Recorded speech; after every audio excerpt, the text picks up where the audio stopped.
Hello, guys.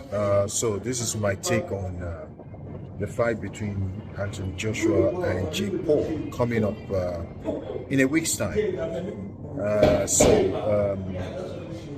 So many talks about this fight and as to whether it is planned or scripted or if it's real.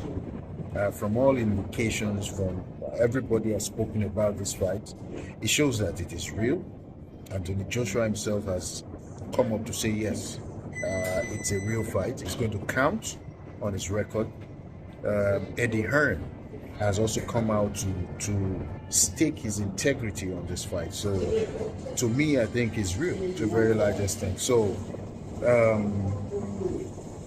Joshua is a two-time world heavyweight champion, and he has beaten so many heavy fighters. In fact, his last fight was against Francis Ngannou, who's a heavyweight from the UFC.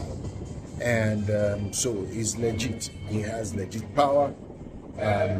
It is no joke.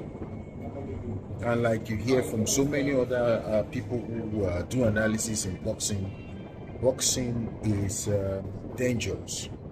It's dangerous because people take punches to the head a number of times before the fight is stopped. So there's so many people dying in the sports every year before, more than we would even know. So Joshua against Jake Paul. If you look at it from a very, very realistic point of view, it is a fight that should look like a mismatch when it comes to competition. It should be a mismatch by all standards, because Jake Paul should not even be mentioned in the same sentence as an Anthony Joshua.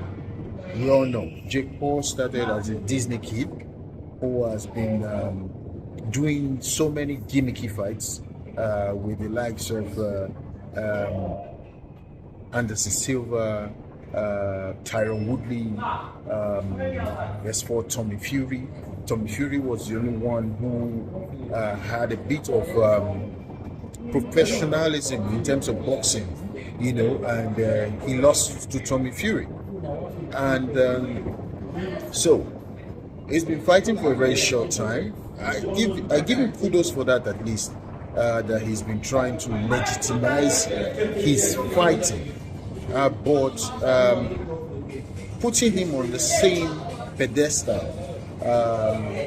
with Anthony Joshua is it's like trying to water down the sports of boxing, because we are talking about the highest level of boxing against someone who is just you could consider this person as a novice, given what he has done so far in boxing. Jake Paul should be commended for what he has done, up to this time.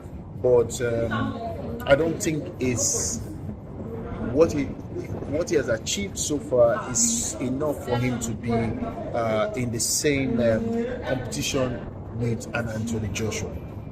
That's being said, all things being equal, if the universe is working as it is, as it should, the fight should not go beyond 2 rounds. That is,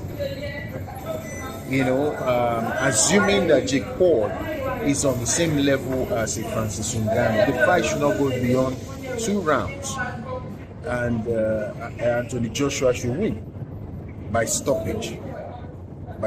So anything beyond that will most likely be a disgrace for boxing, and so it will be seen as a staged competition.